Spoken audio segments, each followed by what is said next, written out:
Hello, good morning students. Please subscribe the channel, drop a like, share and comment. Today's transcription number 502 of Sir Kailash Chandra's volume number 23 on the speed of 120 words per minute. Start.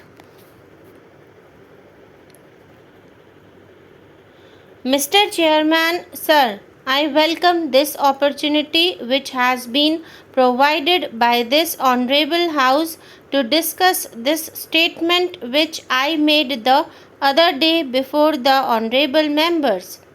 I welcome this opportunity for two reasons. Firstly, it gives me an opportunity of removing some misgivings which are entertained by the Honorable Members. It will also give me at the same time an opportunity to clarify some of the details of this statement which I have made before this house.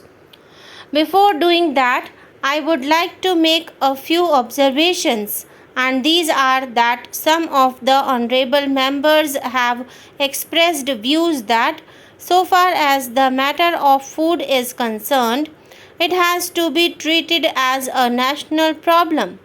I do agree with those honorable members who have suggested that so far as this problem is concerned, let us have a national outlook and let us not bring politics into it, and let us try to see how we can overcome the difficulties with which we are faced, how we can make food available to our people at a reasonable price, and how we can help in the increased production of food grains and cereals and other commodities so that we may not have to face this kind of difficulty in the future.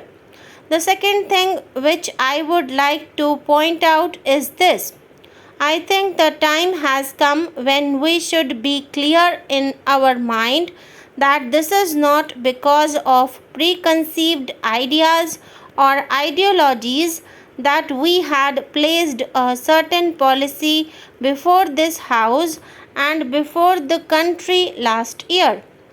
We thought that the policy of takeover would help us in having an effective control over the surplus so that there may be no scope for speculators on the one hand, and there may be no distortion of prices on the other hand, and it may be possible for us to provide the food grains which are the essential commodities for the existence of our people at a reasonable price to our people and particularly the vulnerable sections.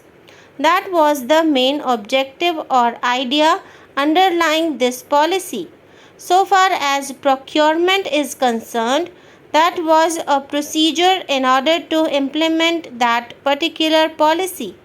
And today, when some people say that we have reversed our policy or that we have surrendered our policy regarding food grains, I do not agree to such a view.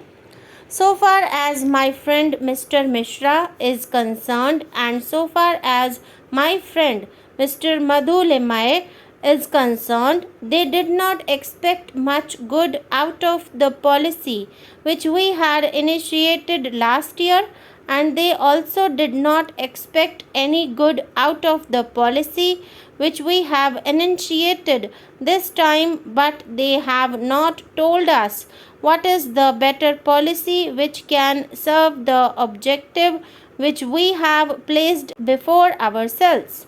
Now, sir, I would like to point out one thing. There is no question of surrender and there is no question of reversal in our policy.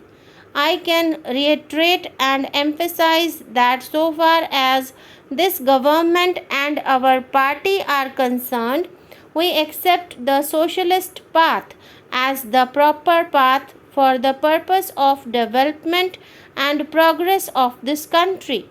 We are very clear about this. We shall pursue this path. Maybe that we may have to change the emphasis from time to time. maybe we may have to change the direction from time to time.